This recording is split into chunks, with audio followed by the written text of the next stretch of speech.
Bom dia, pessoal. Queria começar me apresentando. Eu conheço algumas pessoas da turma, acho que eu vi vocês no dia que vocês foram lá visitar, com essa Larissa.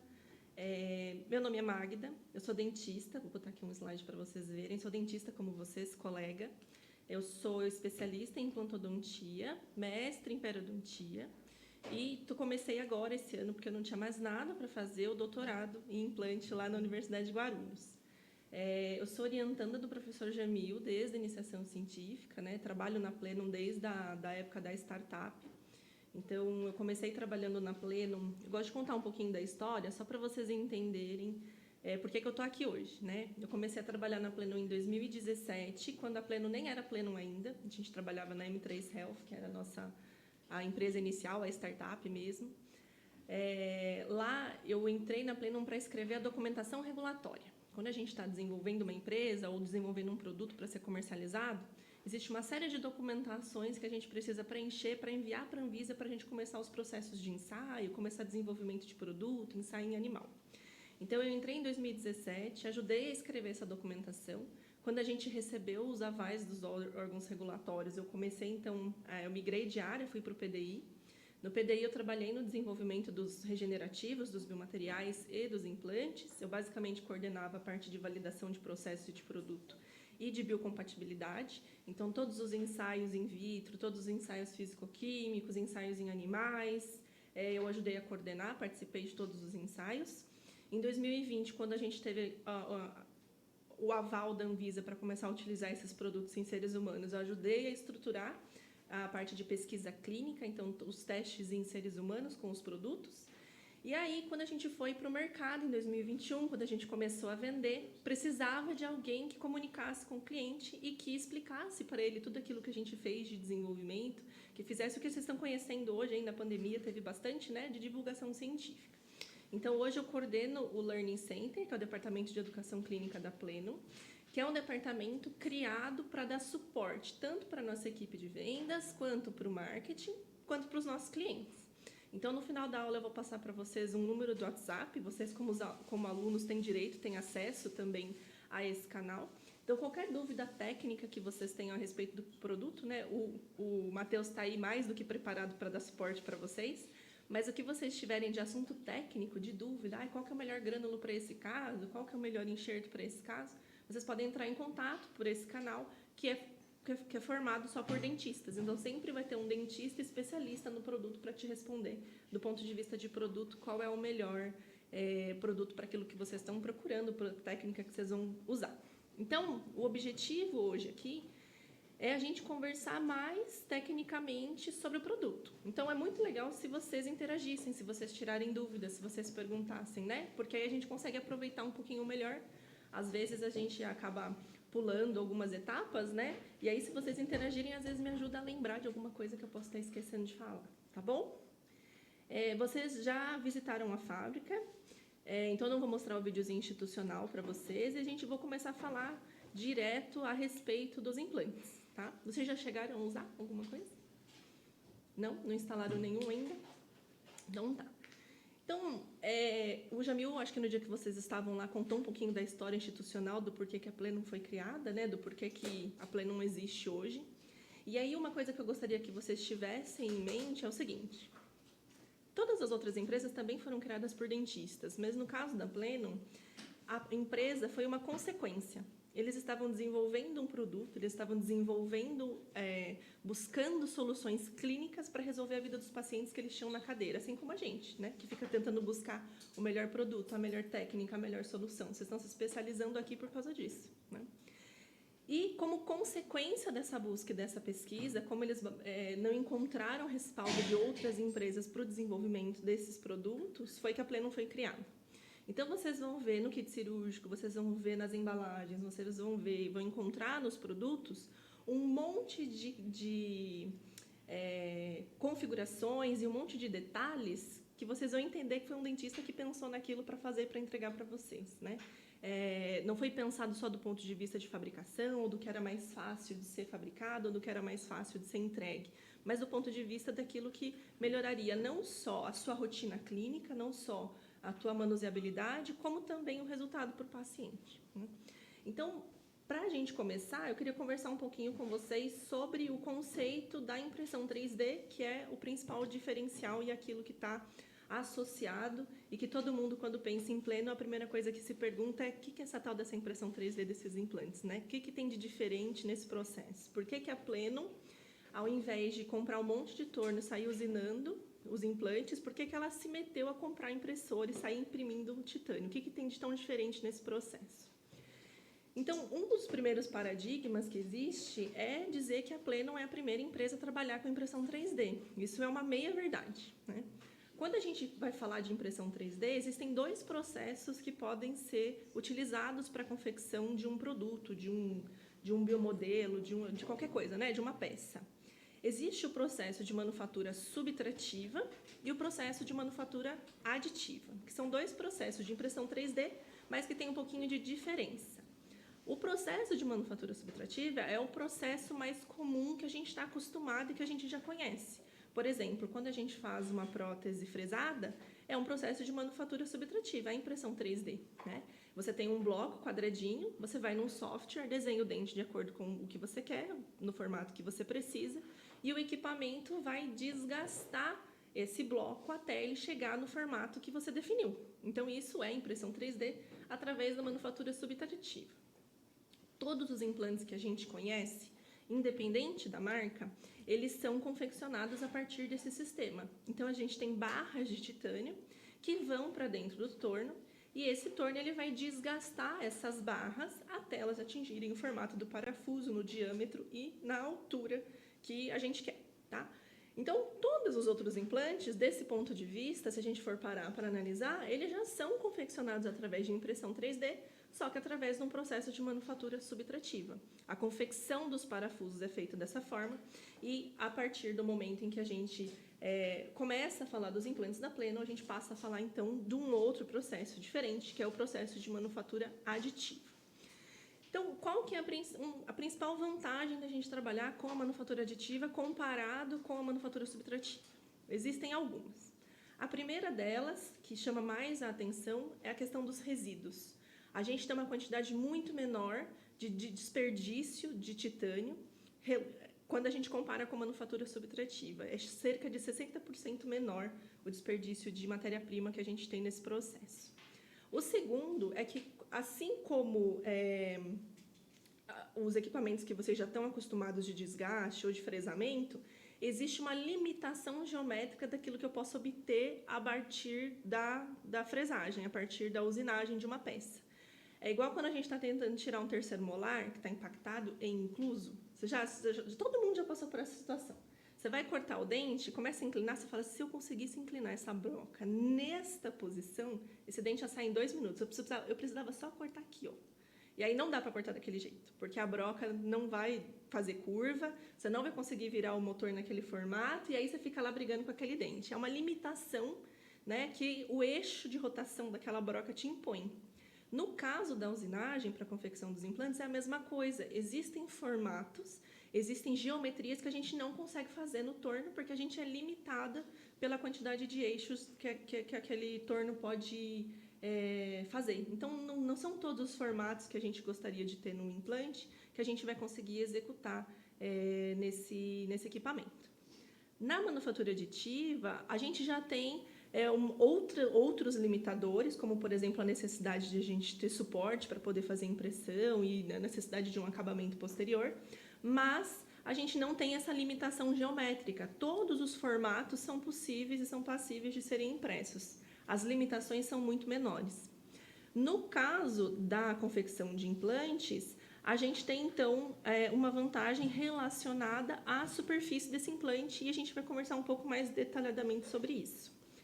Então, no caso dos nossos implantes, dos implantes da Plenon, eles são fabricados através de uma tecnologia que vocês vão encontrar na literatura como Direct Metal Laser Fusion, ou um sinônimo, que é o Direct Metal Laser Sintering. São 2 termos que vocês vão encontrar associados a essa tecnologia de fabricação dos implantes. E aí, sempre que eu mostro que o implante é impresso e que a gente tem essa conversa, agora, recentemente não tanto, mas a primeira pergunta que eu recebia, a primeira coisa que alguém me perguntava era se funcionava e se era seguro, né? Dá certo fazer esse negócio de ficar imprimindo? E a resistência mecânica desses implantes, como é que faz, né? Então, eu gosto de mostrar esse videozinho para vocês, que são duas empresas, né, que têm produtos de baixo valor agregado, empresas novas no mercado. Não sei se eu já me mostrou esse vídeo para vocês no dia que vocês foram lá, que é a Porsche e a Bugatti. Por que eu escolhi essas duas marcas para esse vídeo, né? Porque elas são duas marcas que usam exatamente o mesmo equipamento que a gente para a fabricação das suas peças. Então, a Porsche usa a impressora para fabricar os pistões dos carros esportivos e a Bugatti usa para fabricar as pinças de freio de um carro que vai de 0 a 300 km em menos de 10 segundos. Então, são peças extremamente delicadas, né? O pistão é a peça responsável pela explosão e pela velocidade do carro, e a pinça de freio é a peça responsável, né? Uma das partes responsáveis por parar esse carro. E ali no meio, vocês podem ver, por comparação, que o processo é basicamente o mesmo. Então, a gente tem uma base, né? A gente tem um berço onde essas peças são construídas. O laser de alta potência, de acordo com o desenho e com a configuração do software, ele vai fusionando camada após camada os implantes. Então, o laser só vai atingir a porção onde a gente quer que seja fusionada, né? Onde elas sejam unidas. E aí, de 800 a 1.200 camadas, dependendo da altura desse implante, ele vai sendo construído camada após camada, tá? Tudo bem? Vocês chegaram a ver a máquina funcionando o dia que vocês foram lá? Estava ligada? E assim que eles saem, ó. Saem assim na bandejinha, né? Então, dependendo do diâmetro desse implante, dependendo da altura dele, a gente consegue imprimir lotes ali que variam de 80 a 160 implantes, dependendo das dimensões desse implante. Tá?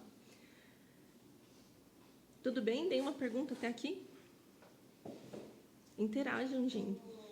Magda, você colocou ali que são microesferas, por isso que a gente vê na superfície também aquela...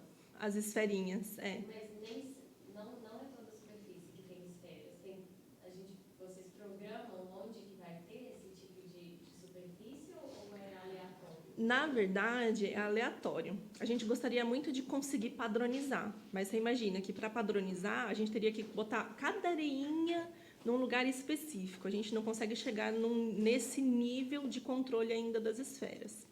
Mas dentro dessa aleatoriedade existe uma certa padronização, porque a gente controla o tamanho de cada areinha. Então, digamos assim, que num processo convencional de ataque ácido, a gente tem um controle centesimal, por exemplo, da rugosidade. No caso dos implantes da Plenon, é como se o nosso controle fosse milesimal. A gente tem um controle muito maior com relação a essa superfície. Eu vou mostrar um artigo que exemplifica bem isso.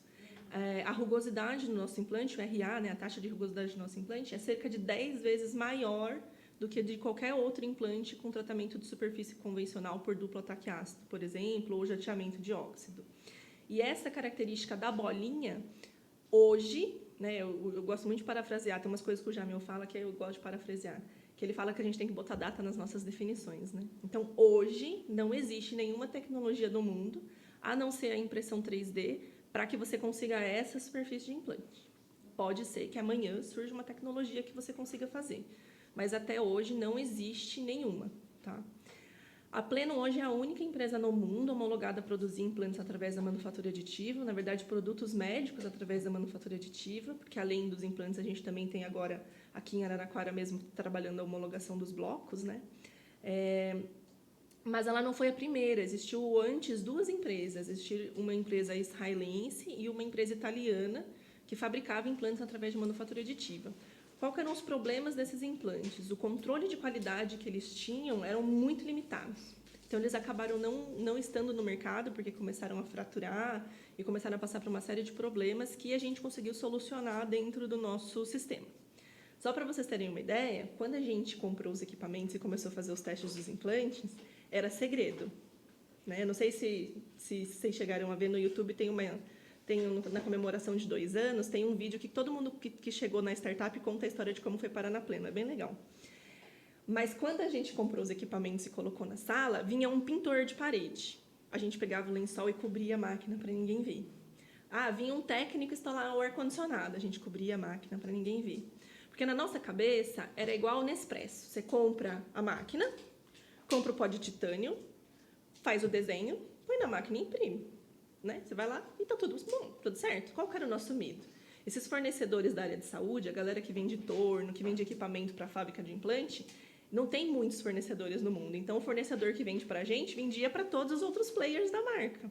Então, era assim, gente. Chegava alguém lá, a gente saía correndo feito uns loucos para sair escondendo tudo. Até que, durante os processos, a gente descobriu que não era assim plug and play, não era café, não era botar lá e imprimir. Existia uma série de processos que a gente precisava parametrizar e que precisavam ser configurados para que a gente conseguisse chegar no implante com as características que eu vou mostrar para vocês hoje. Então, demorou muitos anos para a gente conseguir chegar, mérito total do Fábio, que é o nosso engenheiro responsável. O Fábio é muito, muito legal, um engenheiro assim brilhante. E o Fábio ligou na máquina, a gente começou a imprimir de acordo com o que o fabricante tinha passado para a gente. Não dava certo, fraturava o implante, não dava certo. Ele ligou na Alemanha e falou para os alemães, eu quero que vocês venham aqui e abram os parâmetros, que eu vou configurar tudo. Eu quero fazer tudo do meu jeito. Ele teve que assinar um monte de documentos, se responsabilizando pelo equipamento, porque eles não podiam fazer isso. Como é que um brasileiro liga aqui, numa empresa alemã, e fala que vai abrir um equipamento que um alemão fez? Eles estão muito loucos, né? Mas aí o Fábio fez isso e ele setou mais de 80 parâmetros dentro do equipamento para que a gente chegasse hoje nesse implante. Então, a gente hoje deixa lá, vocês podem ver, podem fotografar, podem fazer o que vocês quiserem lá, porque assim, se quiser comprar e fazer, fica à vontade, né? Vai ter que abrir a máquina também e setar todos os parâmetros. Mas é por isso que o implante tem tantas diferenças, assim, por isso que a gente conseguiu chegar na resistência mecânica que os outros fornecedores, né, as outras marcas não conseguiram chegar antes da gente. Mas existiu. Se vocês forem procurar no PubMed por implantes impressos, vocês vão encontrar vários artigos, incluindo do Jamil, a respeito desses implantes, porque o Jamil foi uma das pessoas que testou esses implantes da Tixus e que fez ensaio, tem histologia, tem um monte de coisa. Tá? É bem interessante de vocês verem. O titânio que a gente usa é a mesma liga de titânio que 90% das empresas de implante que estão comercializando hoje utilizam, que é a liga de titânio alumínio vanádio. Qual que é a diferença da nossa liga de titânio com o que existe no mercado? O grau, né? O nosso titânio, ele não é grau 5, ele é grau 23, né? Grau 23 quer dizer que ele tem essa nomenclatura aqui no final, que é o ELI. O ELI quer dizer Extra Low Interstitial. Essa sigla quer dizer que ele tem uma quantidade diminuída de oxigênio na formulação dele, então ele tem menos espaço dentro da liga dele, e isso faz com que ele tenha uma resistência mecânica aumentada. Tem um artigo, inclusive, que eu posso compartilhar com vocês, que compara o módulo de elasticidade desses implantes com relação aos implantes convencionais. Tá? Quando eu era só dentista, quando eu não trabalhava com pesquisa, eu sempre que ia conhecer uma marca de implante nova ou que eu queria saber alguma coisa a respeito de implante, eu sempre me pegava para saber se aquele implante ia quebrar ou não na resistência mecânica. Qual que é a resistência mecânica do teu implante? E eu achava que eu estava arrasando, achava que essa informação ia me fazer escolher o melhor implante possível. Quando eu comecei a trabalhar com os engenheiros, e isso foi uma coisa muito legal de trabalhar no PDI, porque a equipe era multidisciplinar. Então, tinha químico, tinha biotecnólogo, tem engenheiro de materiais, tem químicos de áreas diferentes, então a gente acaba aprendendo outras coisas, né? E aí eu aprendi o tal do negócio que se chama módulo de elasticidade, né? Módulo de elasticidade é uma grandeza mecânica que mede quanto uma coisa deforma antes de romper. Então, se eu pegar um elástico e esticar, ele vai esticar muito até eu conseguir separar uma parte da outra. Diferente de se eu pegar, por exemplo, um barbante. Ele vai esticar muito pouco e eu já vou conseguir estourar ele antes. Então, o módulo de elasticidade do elástico, nesse caso, é maior do que o módulo de elasticidade do barbante. Quando a gente fala de implante, a gente tem que pensar sempre que ele vai ser instalado num organismo vivo. Ele vai ser instalado dentro de um tecido, né? E a gente aprende lá na aula de PT, lá na aula de PPR, que é melhor a gente colocar uma PPR, é melhor a gente colocar uma PT, do que a gente deixar esse paciente sem nada, não é isso? A velocidade de reabsorção desse tecido ela vai ser menor se a gente colocar alguma coisa, seja ela o que for. E o contrário também, que se a gente sobrecarrega esse tecido, se ele começa a receber mais força do que ele deveria, ele também tende a reabsorver. Então, a gente precisa de um equilíbrio, né? Então, quando a gente pensa nisso, o implante ele não pode ser só resistente mecanicamente. Ele também tem que ter a capacidade de absorver os esforços mastigatórios e distribuir isso ao longo do seu próprio corpo, ao longo da sua estrutura, mas também ao longo do tecido que está recebendo essa força, né? Então, esse artigo ele mostra justamente isso, que o módulo de elasticidade do implante confeccionado através da manufatura aditiva é mais próximo do tecido ósseo do que o do convencional, do que o obtido pelo sistema de fresagem. E isso é uma coisa muito relevante, né? Porque a capacidade dele de receber esse esforço e de transmitir ele é mais próximo e mais equilibrado. Então, não necessariamente ele precisa ser só mais resistente mecanicamente, né? Tudo que é muito duro tende a quebrar com mais facilidade, né? A gente vê aí as próteses de zircônia puras, por exemplo, que normalmente trincam e etc, né? Então, é uma coisa que eu aprendi com a engenharia e que hoje eu me pego sempre me perguntando, né? Por que não tem mais artigos sobre isso? Por que isso não é uma coisa tão avaliada assim quanto resistência mecânica ou resistência mecânica à fadiga? E aí, tem um slide muito legal para mostrar para vocês, mostrando justamente isso. Então, aqui a gente tem 3 colunas, né? Uma coluna que a gente está chamando de Tixus, que são esses implantes italianos que eu falei para vocês que eram comercializados antes da Pleno. Uma coluna Trumpf, que é o nome da empresa que fornece para a gente o equipamento de impressão de titânio, e a nossa ali da Pleno, tá? Então, quando a gente pegou os implantes da Tixus, quando a gente recebeu que eram esses implantes que eram confeccionados a partir de manufatura aditiva também, e submeteu eles a 2 ensaios, a tomografia computadorizada para medir poros, e o outro, o ensaio estático de resistência mecânica, a gente percebeu, a gente entendeu por que eles estavam saindo do mercado e por que eles não funcionavam. Por quê? Eles estavam cheios de poros. Todas essas bolinhas que vocês estão vendo aqui, deixa eu pegar o meu laser para poder apontar. Todas essas bolinhas que vocês estão vendo aqui são buracos, são poros, né, dentro do implante. E poro no implante quer dizer falha, ruptura, é o que vai quebrar, tá? Então, esse ensaio é muito interessante também. A gente instala um implante angulado em 30 graus nessa base, coloca sobre ele um componente protético e no componente a gente prende um batoque. Esse equipamento aqui de pressão, ele bate em cima desse batoque 5 milhões de vezes, representando um ciclo mastigatório de uma pessoa durante 10 anos. E na vez 5 milhões e 1, ele abaixa até quebrar e quando quebra ele registra qual foi a força necessária para fraturar a estrutura. Então, notem que conforme a gente avançava, né, aqui foi quando a gente começou, ao invés de seguir os parâmetros publicados por essa marca, os parâmetros disponibilizados pela empresa. Então, notem que só da gente diminuir a quantidade de porosidade, né, de 1,24 para 0,07, a gente já conseguiu aumentar em 100 newtons a resistência mecânica desse implante, que é muito, bastante, né?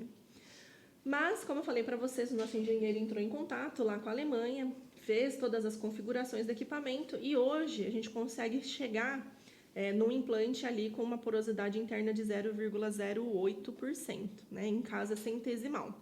Magda, mas então quer dizer que tem poro ainda, é 0,08? Mas tem, né? Mas notem que essa porosidade, a maior parte dela está concentrada aqui no centro do implante, tá? E é justamente nessa região que a gente vai usinar a conexão protética, porque o implante Planon ele é confeccionado por manufatura híbrida. Então, como eu mostrei para vocês nessa imagem aqui, ele é impresso maciço, inteiro, porque o que a gente quer da característica desse implante é a resistência mecânica, é o módulo de elasticidade e as características de superfície. E esta parte aqui, onde a gente encaixa o componente protético, ele é usinado convencionalmente para a gente ter precisão e para que vocês consigam ter... Acabou de sair agora, essa semana, na Implant News, um artigo lá do professor Napimoga, da São Leopoldo Mendique, em que ele já tem um estudo clássico, lá que ele coordenando o laboratório dele, de infiltrado bacteriano na conexão protética dos implantes. E o nosso implante teve 0 infiltração em todas as amostras, nenhum deles infiltrou. Então, uma das coisas que a gente vai ver no hands-on é que é muito difícil tirar o nosso componente protético depois que ele está instalado, porque ele encaixa mesmo lá no cone Morse, e por isso a gente tem no kit protético uma pecinha que se chama extrator de componente. Porque às vezes só de vocês encaixarem, dependendo da força que vocês fazem para encaixar antes de parafusar, ele já encaixa no cone Morse e já fica bem difícil de tirar, tá? Ô, Magda, a diferença da Plano para essas outras que você mostrou nesse slide da unidade, foi a espessura da camada ou foi a liga que vocês escolheram? Na verdade, todos eles trabalhavam a mesma liga, né? Aí a diferença, Larissa, são mais de 60 parâmetros do equipamento. Então, o Fábio controlou a velocidade que o laser passa, a intensidade desse laser, a atmosfera que é feita dentro do equipamento para ele ser impresso, a espessura de camada. A gente testou vários tamanhos de grânulos diferentes. Então, assim, foram muitas coisas mesmo. Tanto é que demorou. Né? A gente teve os registros dos regenerativos antes até, que era uma coisa que a gente achava que ia ser o contrário, porque a gente realmente estava com dificuldade de chegar nisso, né? Porque pensa, matematicamente as possibilidades são infinitas se você tem tantos parâmetros assim para setar. Então era setar um, imprimir, seta outro, imprimir. Aí vai testando as combinações, sabe?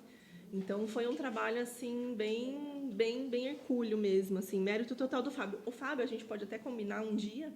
Se o professor quiser, o engenheiro, ele tem uma aula de biomecânica, professor que é impecável. A gente combina com ele depois. Vocês vão gostar. É muito legal, dá um pouco de nó da cabeça, às vezes, mas é muito legal ouvir essas histórias de um engenheiro, porque eles olham as coisas que a gente olha pelo aspecto clínico com um outro olhar e faz toda a diferença depois, sabe? É muito legal mesmo.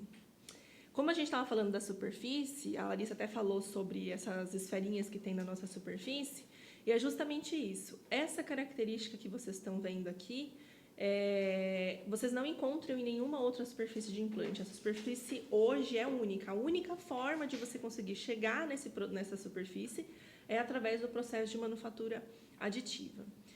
Vocês sabem como que é feito hoje o processo de tratamento de superfície das outras marcas? Vocês já perguntaram, já viram algumas coisas a respeito?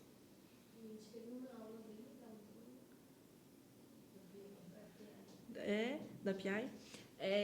Eu gosto de fazer analogias toscas quando eu vou falar de assuntos assim mais complexos, porque vocês fixam e vocês nunca mais esquecem.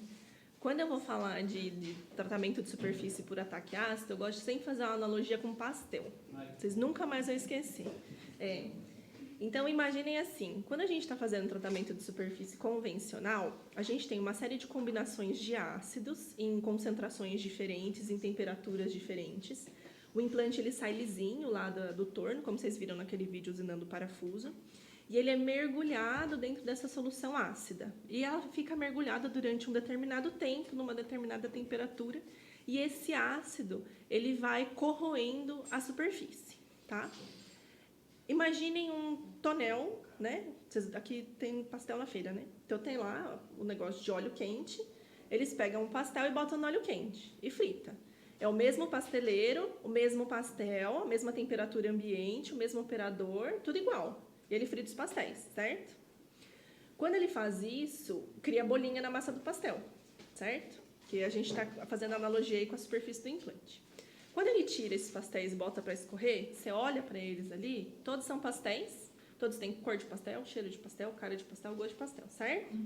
Todo mundo tem a característica igual, eles são douradinhos, tem as bolinhas. Mas se você pegar esses pastéis e for olhar, você vai ver que tem pastel que tem mais bolha, tem pastel que tem menos bolha, tem pastel que tem bolha maior, bolha menor.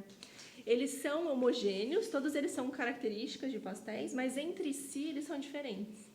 Isso também acontece com o ataque ácido quando ele está trabalhando na superfície de um implante. Não tem como, num processo, a gente controlar quão profundamente ou aonde esse ácido vai interagir molecularmente, quanto ele vai desgastar de um lado e do outro.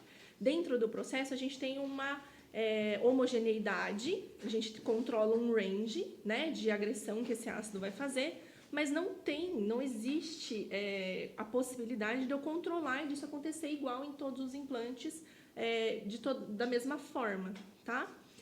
Na manufatura aditiva, como eu falei para vocês no começo, também não tem como a gente padronizar, não tem como eu colocar exatamente a mesma areinha no mesmo lugar do mesmo implante. Mas eu consigo controlar esse range de uma forma muito maior do que dentro do ataque ácido. Por quê? Porque as esferas do titânio que eu tenho aderidas na superfície são todas do mesmo tamanho. Então, eu tenho essa homogeneidade. Um outro ponto importante é que o ácido ele não consegue atacar a superfície do implante em diferentes níveis de profundidade. Ele não, imagine aqui uma parede lisa e o ácido vai desgastando. Não tem como um ácido desgastar mais aqui, menos ali, e eu ter uma profundidade de penetração com vales mais profundos. Eu tenho uma limitação no vale dessa superfície do implante. Quando eu falo de manufatura aditiva, eu não tenho essa limitação, porque o tamanho do grânulo vai me dar a profundidade desses vales. Por isso que a nossa rugosidade é 10 vezes maior do que de qualquer outro implante trabalhado através do ataque ácido, tá? Isso tudo que eu falei para vocês foi muito convincente, nunca mais vai esquecer do pastel, mas eu tenho como mostrar isso para vocês, tenho como dar um exemplo, né? Mostrar uma evidência. Então, esse artigo é muito legal. É um artigo que foi realizado pelo professor Nelson Pinto, que é professor da Universidade de Los Angeles, no Chile. Não sei, vocês já estão pensando no TCC? Mais ou menos? Alguém vai falar de PRF? Se for falar, provavelmente vai passar pelos artigos do professor Nelson, que além do Chocrum, que foi quem desenvolveu a técnica, ele é uma das pessoas que mais utilizam PRF e mais tem artigos publicados com essa finalidade. E o que ele fez nesse artigo que eu também posso enviar para vocês? Ele pegou vários sistemas de implante, várias marcas de implante, coletou de um mesmo paciente, no mesmo ambiente controlado, da mesma forma, tudo bonitinho, PRF, e mergulhou esses implantes lá dentro durante um determinado tempo, e quando esse tempo, eu não me lembro agora se foram 5 horas, ele deixou mergulhado lá dentro, e quando ele tirou, ele observou a adesão dessas fibras à superfície do implante, tá? E aí, essa foi o resultado do trabalho. Então, o que vocês estão vendo? Vocês conseguem ver bem de onde vocês estão? O meu laser aqui, vocês conseguem ver? Sim? Então, o que a gente pode observar nesses diferentes implantes? Justamente aquilo que eu falei para vocês a respeito do pastel. Ó, no mesmo implante, você vê o quê? Aqui, desse lado, está todo aderido. Tá vendo que ele está coberto de PRF? Mas aqui quase não tem. Tá vendo? Esse aqui, ele tá quase todo recoberto, tem algumas falhinhas só. Esse aqui, a gente tem um desplacamento em algumas áreas, mas ele também tá bem recobertinho. Esse aqui não tem quase nada aqui, tem aqui aderido, aqui não tem nada. Tá vendo? Esse quase não tem, esse tem um pouquinho aqui, um pouquinho aqui. Então, às vezes, no mesmo implante, você tem características de superfície diferente e de adesão diferente, né? Aqui, esse é o implante da Pleno, né? A gente quase não vê o implante, ele está todo coberto pelo PRF aqui. Vocês querem ver as marcas? Então, a gente tem aqui, ó, um implante Nobel, um Intralock, um Biohorizons, um Astra, um Ankylos, um Straumann, um Strong SW e um Pleno, tá? Então, essa é a diferença da característica da superfície. Por que esse é um dado interessante? Por que isso é legal? Porque no PRF, no IPRF, a gente tem ali uma série de fatores de crescimento, uma série de células precursoras de formação de tecido, que provavelmente serão a que vocês vão encontrar no leito cirúrgico quando vocês forem fazer a instalação do implante de vocês. Então, ele já te diz como é que esse implante vai interagir, como que ele vai estar ali no leito, né? Tanto que com essa superfície a gente está fazendo um estudo, que ainda está em andamento, para a gente entender melhor os tempos, mas hoje o tempo de reabertura desse implante é de 60 dias em pacientes saudáveis, pacientes que têm alguma comorbidade que afetem a cicatrização, a partir de 90 dias. Mas, pacientes saudáveis, 60 dias vocês já podem estar trabalhando, já podem estar reabrindo esse implante. Pode ser por relação com a manutenção superficial e maleabilidade? Também. A gente também está conduzindo um estudo para avaliar essas características. É uma das coisas que eu mais recebo de pergunta dos clientes. A Cibele está coordenando isso e em breve a gente já tem esses dados para poder passar para vocês, assim. Mas como a liga de titânio também tem uma quantidade menor de oxigênio, como eu mostrei para vocês, por causa da liga, isso também está diretamente relacionada a essa capacidade de molhamento dele. Quando vocês forem operar, ou até na cirurgia, quando o professor for fazer, vocês vão poder ver isso. É muito diferente, né? É bem interessante. E a conclusão que ele chega no estudo é que ele nunca observou, né, em nenhum outro implante fibras tão largas, né, tão grandes na superfície desse implante, e que na superfície do implante da Pleno ele conseguia ver as fibras inseridas e interconectadas na rugosidade de superfície, que é exatamente essa imagem que vocês veem aqui, ó. Então, vocês veem que as fibras, esses vales mais profundos que vocês têm aqui, associadas a essas esferinhas, que são as características que você não consegue obter de outro jeito, não tem o que fazer, né? Então, esses implantes, depois que eles saem do processo de impressão, eles vão lá para os tornos para fazer a confecção da conexão protética. E dali, eles passam por o que a gente chama de tratamento de superfície. Eles também são limpos com ácidos, mas esses ácidos que a gente usa para fazer essa limpeza, eles são em tão baixa concentração que o vinagre que a gente usa para temperar salada em casa é mais concentrado, realmente para remover a sujeira. As características da superfície, os benefícios que esse implante entrega e as diferenças que ele tem dos outros implantes, eles são dados pelo processo de manufatura aditiva mesmo, pelo processo de impressão. Tá? Tudo bem até aqui, gente? Essa aqui é, então, a imagem, né, de a gente fez cultura de célula-tronco na superfície desse implante. E depois de 5 dias, a gente já teve o espraiamento aqui das fibras e a formação, o início da formação tecidual sobre a superfície desse implante. Tá? Então, com relação à superfície, é um implante bem interessante. Uma outra imagem que eu gosto muito de mostrar é essa aqui. Quando a gente está desenvolvendo um produto, existe um book de normas que a gente precisa seguir e entregar alguns ensaios para a gente poder ter autorização para comercialização. Qualquer produto que seja para a área da saúde precisa seguir essas regras e fazer esses ensaios. O book de biocompatibilidade, eles pedem exame de citotoxicidade aguda, toxicidade sistêmica, pedem ensaios histológicos, pedem implantação e pedem, eu já vou adiantar uma pergunta que ninguém fez, mas que normalmente todo mundo faz, que é o que a gente chama de toxicidade subcrônica. Então, uma outra coisa que eu recebo da pergunta é se a bolinha solta. Essa bolinha que tem na superfície do implante, ela se desprende com o passar do tempo? A gente vai ver isso solto no paciente ou até mesmo dentro do tecido ósseo se desprendendo? E a resposta é não. Como que a gente sabe? Dentro do book de validação, a gente fez um ensaio que se chama toxicidade subcrônica. E nesse ensaio, a gente bota o implante no coelhinho. Esse implante fica 90 dias. E depois desse tempo, a gente remove o implante para fazer histologia, mas também analisa todos os órgãos vitais desse animal para saber se não tem nada que tenha se desprendido. Então, a gente faz histologia de rim, fígado, pulmão, cérebro, órgãos reprodutores, todos os órgãos que vocês possam imaginar, a gente analisa sangue, tudo, para ver se não tem desprendimento. Não teve desprendimento em nenhum dos animais estudados. E aí eu gosto de trazer essa imagem, né? Essa é uma histologia de um desses ensaios que a gente fez. E o que é interessante? Essa é uma tíbia de coelho. Vocês lembram como é que o Brené Mark descobriu a impressão? A ossa-integração? Vocês lembram da história? Que ele estava olhando lá a microcirculação, né? Estava observando numa cânula que por acaso era de titânio. E quando ele terminou a observação, ele foi tirar a cânula, não saía, estava grudada. Ele falou, mas o que foi que aconteceu? Aí ele foi olhar lá e descobriu o fenômeno de ossa-integração. Por que ele estava observando isso na tíbia ali de um coelhinho, né? Por que ele estava olhando nesse animal? Porque é exatamente isso que vocês estão vendo na tela, né? É uma camada cortical, uma camada cortical, uma camada cortical.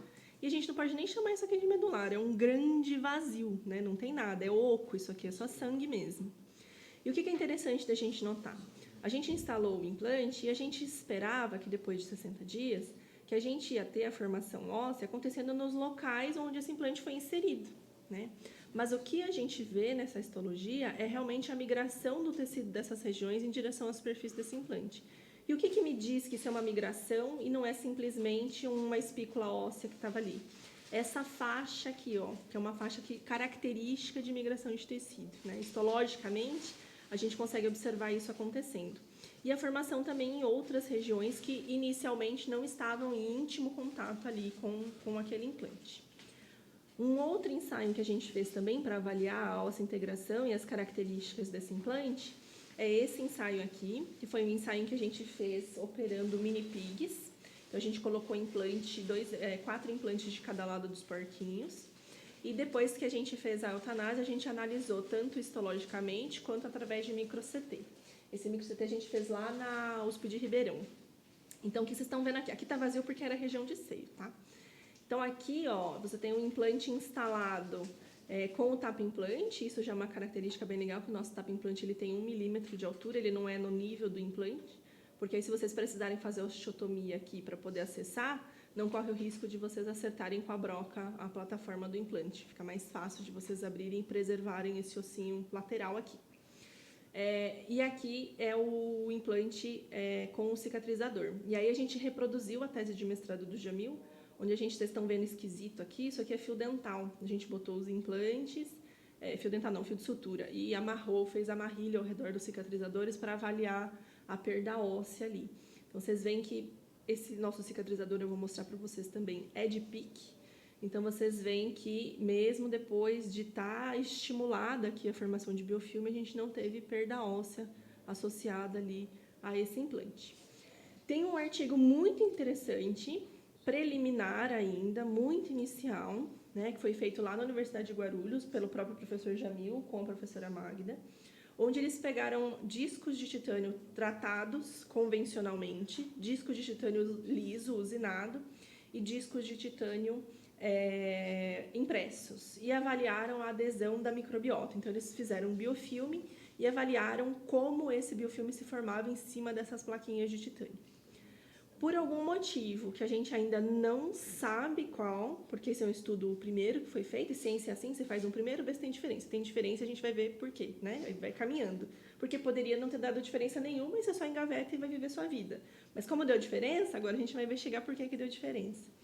E aí a gente percebeu o quê? Que nesses implantes da manufatura aditiva, a gente tem uma quantidade menor de patógenos associada à doença periimplantar.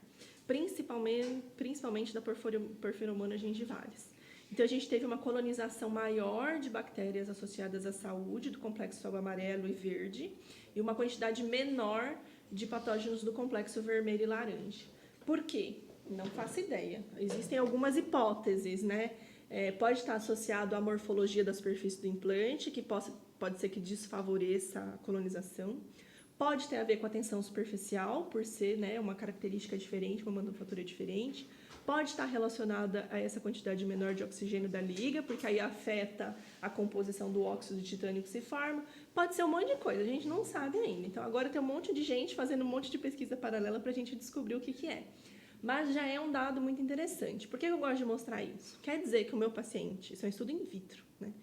Eu posso dizer que meu paciente não vai ter periimplantite se usar o meu implante? Óbvio que não, né? Porque todo mundo aqui sabe que a periimplantite é multifatorial, tem uma série de coisas associadas. Mas, no mínimo, é um dado muito interessante e muito legal da gente observar e tentar entender o porquê que isso está acontecendo, né?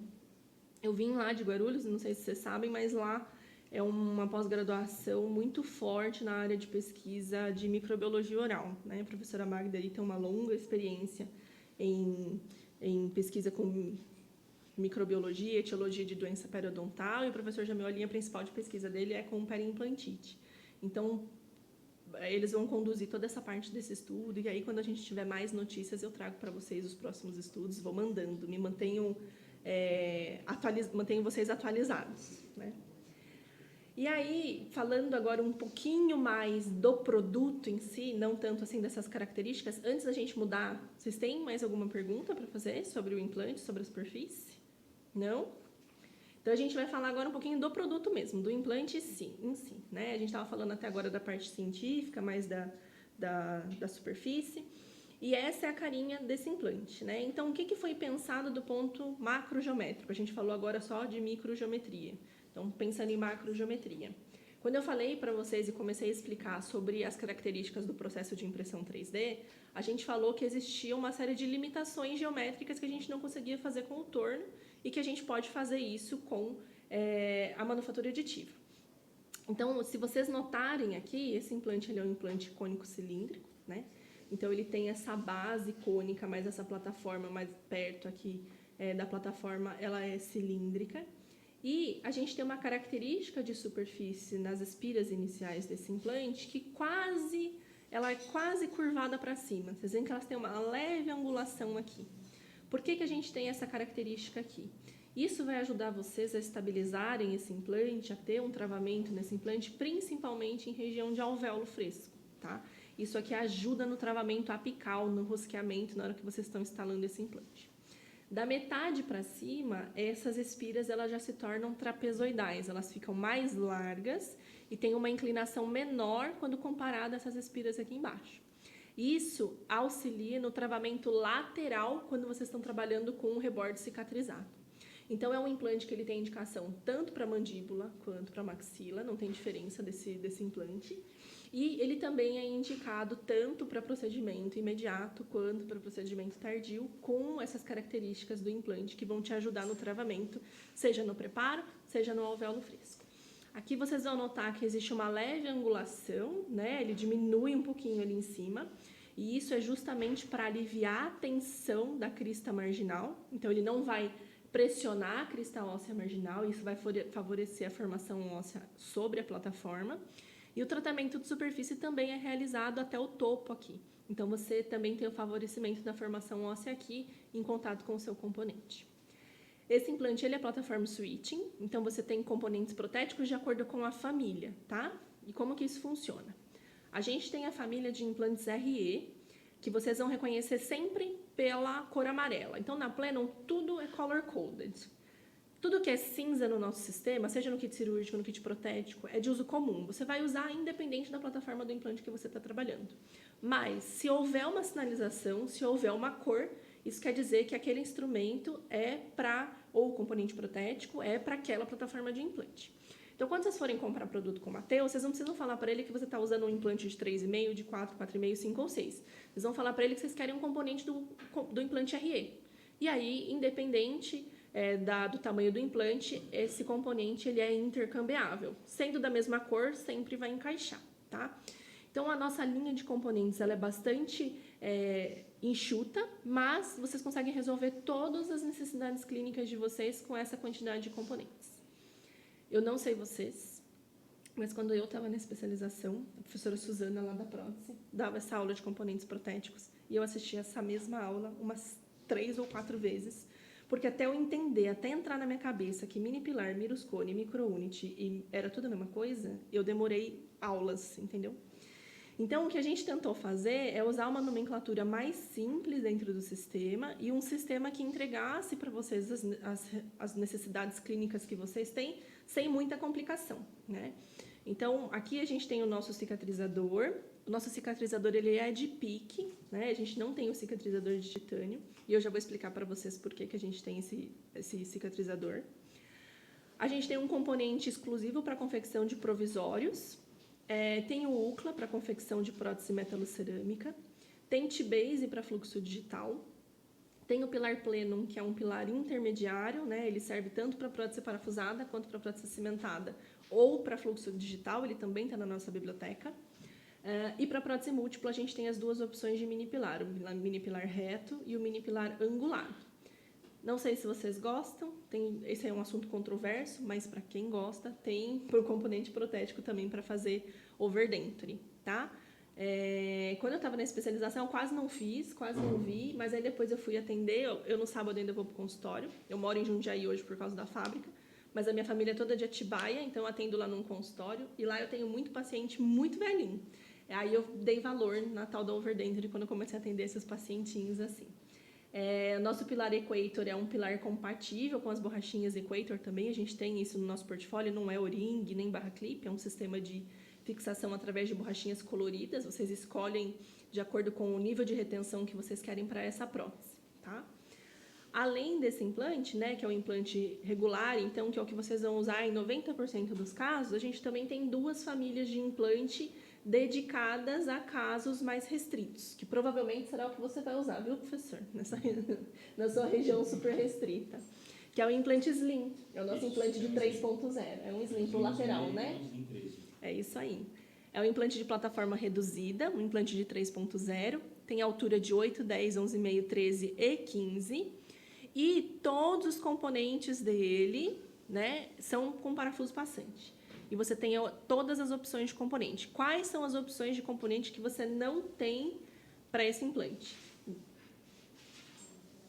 Para múltipla, né? Não vamos ficar loucos, é um implante de 3.0, então ele é exclusivo para prótese unitária. A principal indicação dele são incisivos inferiores e incisivo lateral superior, que é onde normalmente você tem um espaço mais reduzido, tá? Mas vai do julgamento de vocês, né? É um paciente menorzinho, é um espaço, né? Vamos pensar na biomecânica, tentar respeitar a biomecânica, mas a indicação deles é essa, tá? Lateral superior e incisivos inferiores. Além da parte de atendimento para o cliente, de aula, que é o que a gente está fazendo aqui, lá eu também ajudo um departamento de SGQ a cuidar do que a gente chama de manifestação de cliente, que é quando o cliente tem uma reclamação ou quando ele tem algum problema com algum produto. E essa semana, esse mês passado, a gente recebeu um caso de um colega que fez um protocolo, botou 6 implantes Slim intraforaminal e os 2 perto do forame ainda estavam inclinados. E aí tava bravo porque não tinha mini pilar. Acontece, gente. Aí eu faço o quê, né? Aí ele queria saber como é que reabilita. Aí eu tinha que dizer para ele que não reabilita, né? Nesse caso não tem componente. Os nossos componentes, eles são todos indexados.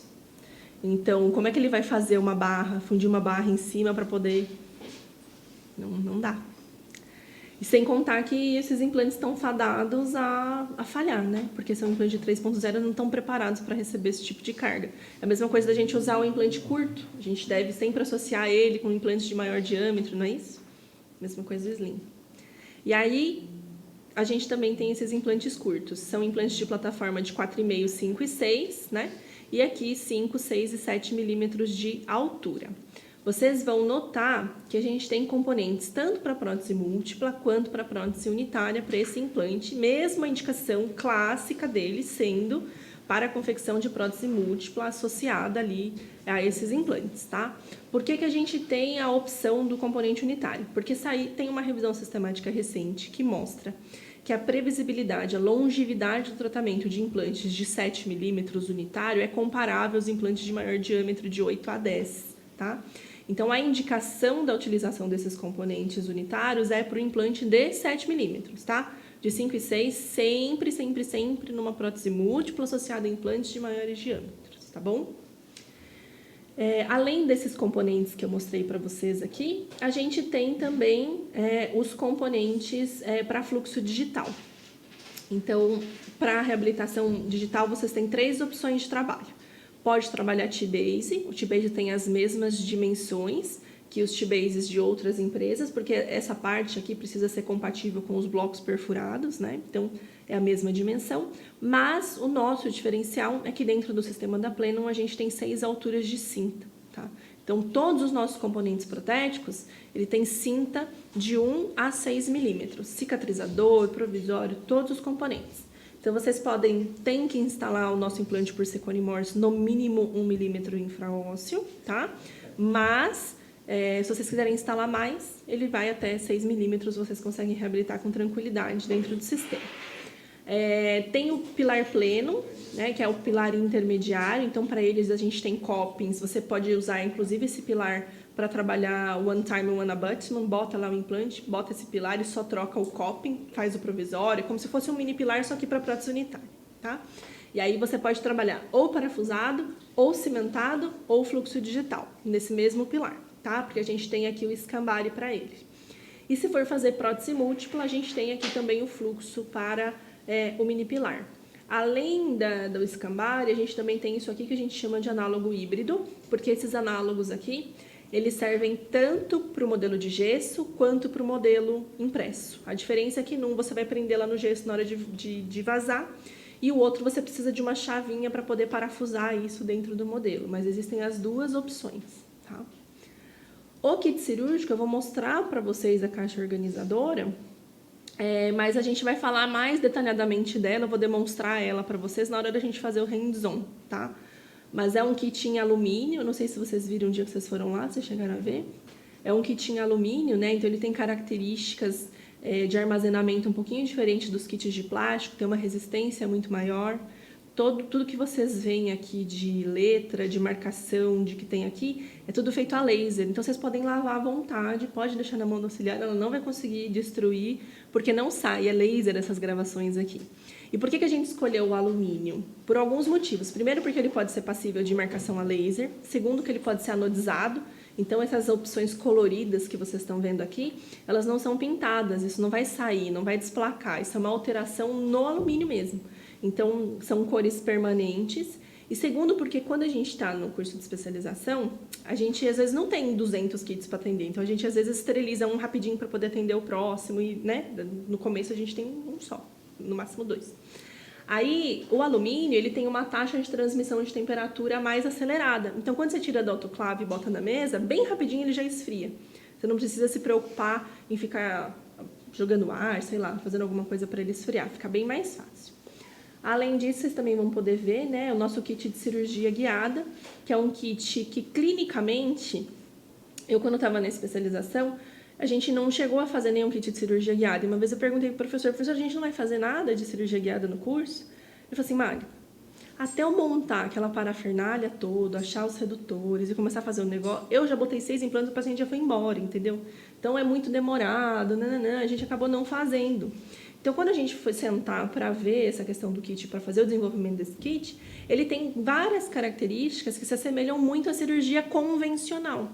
Então, embora você tenha uma guia ali, você tenha um planejamento, a hora da cirurgia, a hora que vocês vão operar, o fluxo da cirurgia, o andamento da cirurgia é muito próximo daquilo que vocês fazem convencionalmente, porque o stop dessa broca, o stop desse sistema, ele está todo na broca. Então, a anilha vai dizer para você onde é que vocês vão parar. Vocês não vão precisar se preocupar em ficar pegando outros instrumentais, em errar na hora de selecionar o instrumental. E vocês têm a possibilidade de ficar com a outra mão livre, porque você não vai estar segurando nenhum redutor, não vai estar se preocupando ali em encaixar ele direitinho e ficar segurando a guia, tá? Aí, antes da gente sair para o intervalo para falar sobre os regenerativos, eu vou mostrar para vocês 2 componentes protéticos. A gente pode, numa outra oportunidade, falar sobre todos eles em detalhes, mas 2 componentes protéticos que são muito bacanas, né? Como eu falei para vocês quando eu estava apresentando o portfólio RE, a gente não tem o cicatrizador de titânio no nosso portfólio, a gente escolheu trabalhar com esse cicatrizador de PIC. PIC é uma sigla, né, de um polímero que se chama poliéter éter-ketona, um plástico. Vocês já devem estar acostumados que existem outros componentes de outros sistemas que são nesse plástico também. E por que a gente escolheu trabalhar o cicatrizador com essa característica, com esse material? Porque esse material tem várias características clínicas muito interessantes. A primeira é que a lisura superficial dele é muito próxima à lisura superficial do esmalte dental. Então, adere muito menos biofilme do que os componentes de titânio. Então, para o paciente higienizar, é muito mais fácil de manter isso limpinho, né? Menos biofilme, menos processo inflamatório, melhora a cicatrização, melhora o perfil ali do tecido que vocês estão trabalhando. A segunda característica é que ele é compatível com todas as resinas odontológicas que a gente usa. Então, se vocês quiserem fazer a personalização e a individualização do perfil de emergência do leito cirúrgico, da cirurgia que vocês estão fazendo, vocês podem trabalhar resina flow, resina foto, podem trabalhar resina acrílica, o que vocês quiserem nessa superfície. A única coisa é que ela precisa estar seca, tá? Igual restauração. Se vocês forem fazer restauração em dente molhado, vai cair, né? Então, o componente protético tem que estar sequinho para vocês poderem fazer a adesão, tá? Mas dá para trabalhar super bem. Se for usar resina foto, precisa passar um pouquinho de adesivo, né? Fazer ácido não, mas precisa passar um pouquinho de adesivo para fazer o condicionamento e melhorar a adesão. Mas se for trabalhar resina acrílica, pode trabalhar direto o componente. Não precisa asperizar, não? Não, asperizar não precisa. Pode só o adesivo ali e botar a resina, tá? Então, vocês podem usar como vem na embalagem. Essa é uma foto que a gente não fez, não limpou, não higienizou. O paciente volta assim, bonitinho, né? Ele pode escovar e higienizar sem ter nenhum problema. E esse aqui é um caso do implante pério, onde eles fizeram a adaptação ali, né? A personalização do perfil de emergência, para vocês terem um resultado, né? Um perfil desse para trabalhar a prótese definitiva. Para caso posterior é o que eu mais gosto de trabalhar, que é essa situação aqui, né, em que você normalmente precisa preencher gap, e aí você usa o próprio cicatrizador para ajudar a manter o seu material lá dentro. Para o paciente também é muito mais confortável, e às vezes a gente não tem tecido suficiente para poder fechar, então isso aqui ajuda bastante, né, clinicamente. Você coloca flor direto. Flor direto, professor. O que normalmente a gente faz? Põe o cicatrizador. Aí a gente vem com a resina flow só para fazer a basezinha. E aí complementa na mão depois. Porque aí precisa secar, né? Ali vai estar úmida, aí aquela basezinha pode soltar. Isso não é exo imediata, né? É exo imediata. E aí a gente vai direto com a resina flow e já vai capturando o perfil ali. Então... E aí um outro componente que é muito legal é essa linha de componentes que a gente chama de componentes Smart. Vocês já viram isso aqui? Já? Olha, eu tô me ouvindo ali. Esse componente é muito bacana. Ele tem essa abertura aqui, que os engenheiros insistem em chamar de rasgo, e aí lá na fábrica é uma briga, porque eu falo abertura e eles falam rasgo.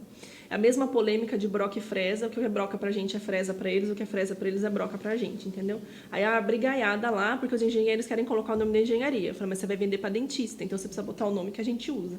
E é assim que a gente vive lá na engenharia. É uma briga constante.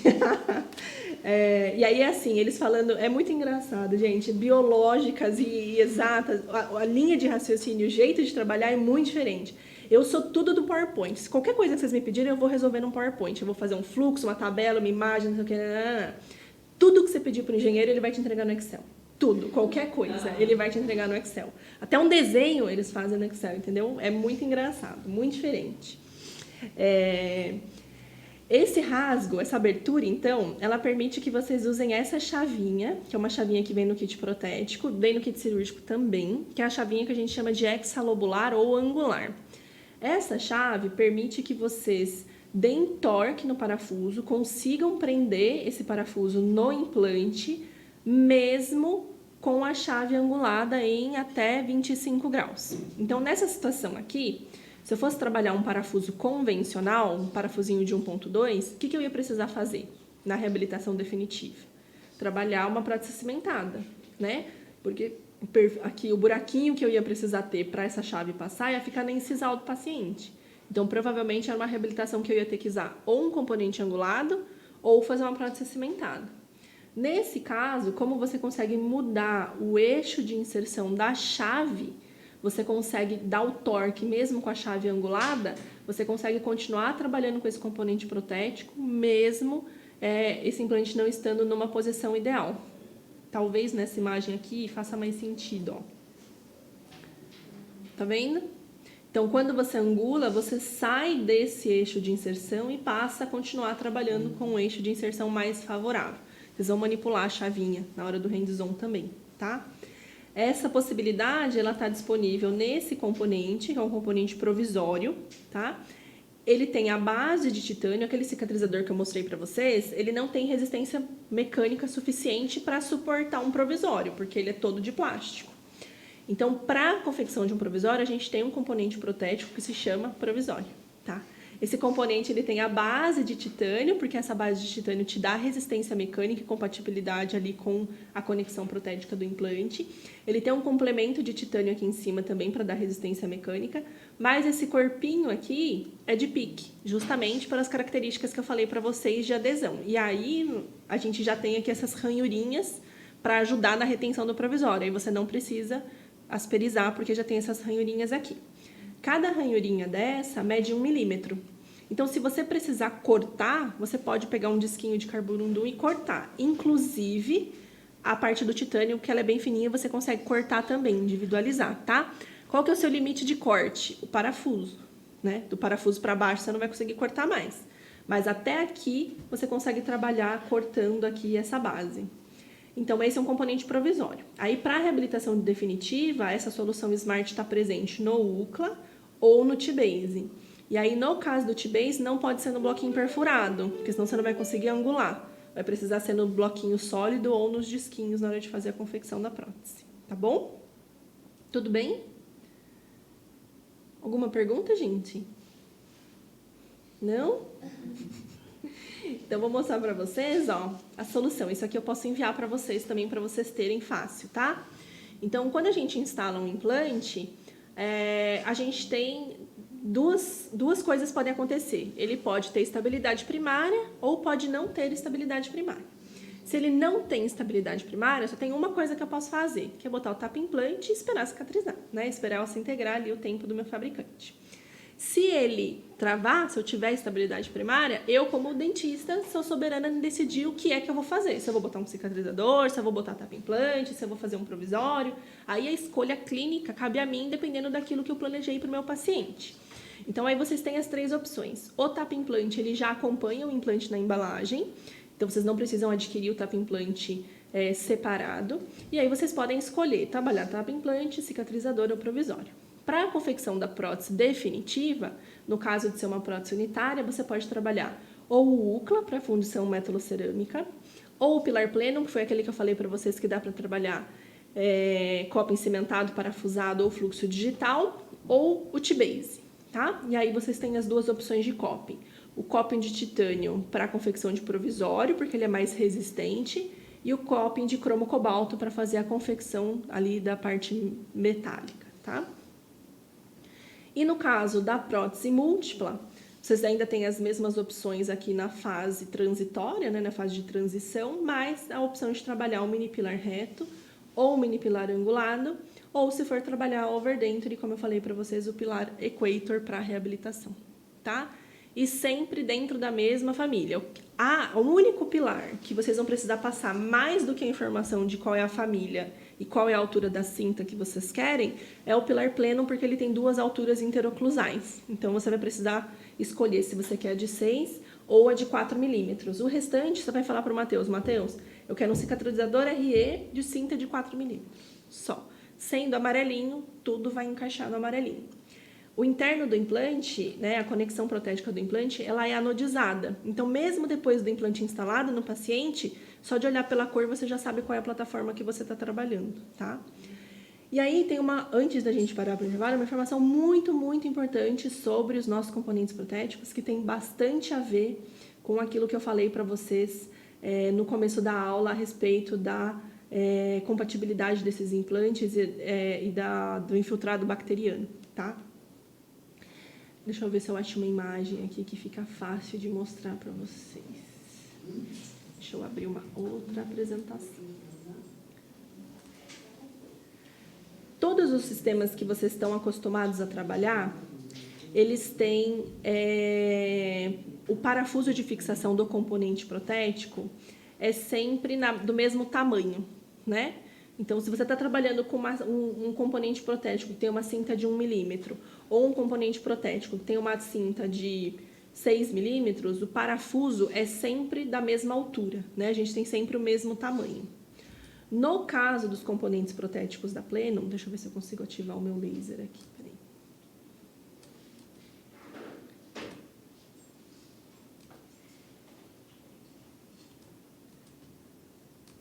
Para poder mostrar para vocês. Não vai, mas tudo bem. Aqui. No caso dos componentes protéticos da Plenum, cada altura de cinta tem uma altura diferente de componente protético. E por que isso é importante de você saber?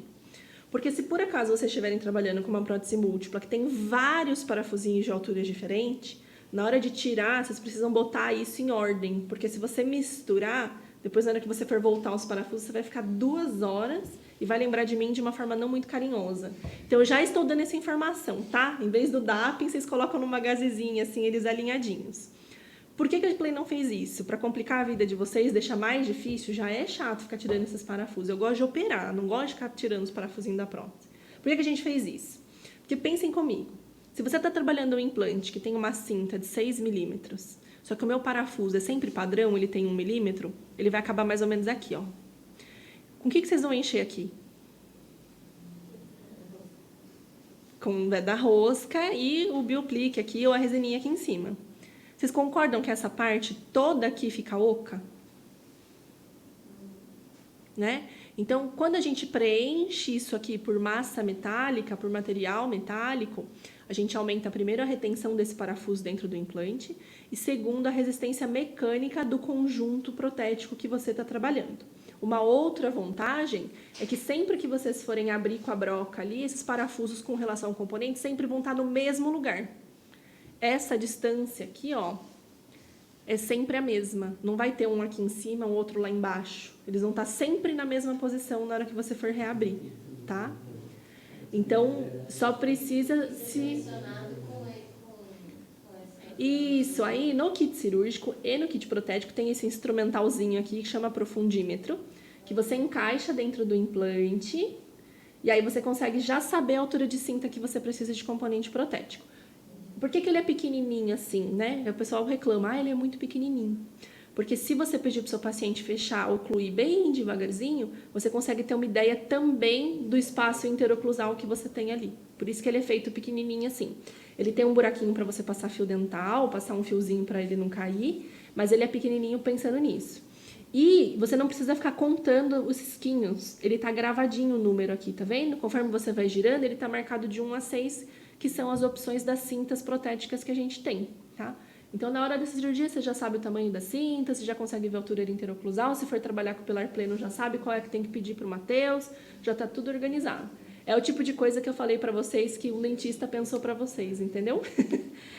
Esse aqui também é um fluxo que eu posso deixar para vocês também, que é o que vocês precisam saber na hora de vocês fazerem o pedido, né? O que eu preciso saber antes de pedir ali o componente protético? Quer ver aqui? Mas tem alguma marcação no parafuso para gente saber esse é de 4, esse é de não? Ainda não, mas você já é a terceira pessoa que fala sobre essa marcação. A gente já abriu essa manifestação de cliente para pedir para o PDI começar a gravar nos parafusos para vocês as alturas de cinta. Já é uma coisa que pode ser que venha. Isso é uma outra coisa muito legal, né, da Pleno. A gente ouve muito o que vocês falam, não é da boca para fora, não é tipo assim aquelas empresas grandes que falam assim: "Ai, a gente quer muito saber sua opinião", e vocês dão opinião, a gente põe numa gaveta, né? Tipo uma gaveta que chamou opinião e vai jogando lá. É lógico que uma pessoa falando, talvez a gente não consiga mudar um projeto inteiro. Mas tiveram vários inputs que a gente teve de clientes que levaram a gente a mudar algumas coisas dentro do sistema. O último agora foi da nossa caixinha protética, que ela não tem identificação, né? Só na etiqueta de trás está escrito o que vem dentro da caixinha. E aí uma galera, assim, uns 10 clientes reclamaram da mesma coisa, a gente formalizou essas reclamações, e agora o PDI botou nas laterais, tem várias informações em outros lugares da caixinha também para ficar mais fácil. No kit cirúrgico tiveram coisas que a gente mudou também. Então, sempre que vocês tiverem como essa solicitação sua, eu vou abrir lá no seu nome, você vai receber um e-mail, a sua sugestão de fazer a gravação de laser. E por que eu faço isso? Porque quanto mais a gente tem, mais força tem de chegar lá na Cibele e falar assim: "Daí, vamos marcar esses parafusos", entendeu? Essa aqui são informações que vocês precisam ter na hora de fazer a seleção dos componentes da Pleno. Então, o que vocês precisam saber? Eu vou trabalhar prótese unitária ou vou trabalhar prótese múltipla? Essa é a primeira informação. A segunda é uma região anterior ou uma região posterior, né? E aí vocês precisam saber a altura do transmucoso, a altura interoclusal e a distância mesiodistal. Por quê? A altura do transmucoso varia de 1 a 6 milímetros. A altura interoclusal, eu tenho componente protético como o pilar pleno, por exemplo, que varia de 4 a 6 milímetros. E a distância mesiodistal, porque eu tenho componentes protéticos que são de 3,5 ou de 4,5, dependendo do que vocês querem, do espaço que vocês têm. Então, vai depender dessas informações para vocês fazerem a correta seleção dos componentes dentro do nosso sistema. Tá bom? Mais alguma dúvida com relação a isso? Não? Então, vamos fazer o intervalo. E aí, quando a gente voltar, a gente vai falar sobre os regenerativos, tá bom?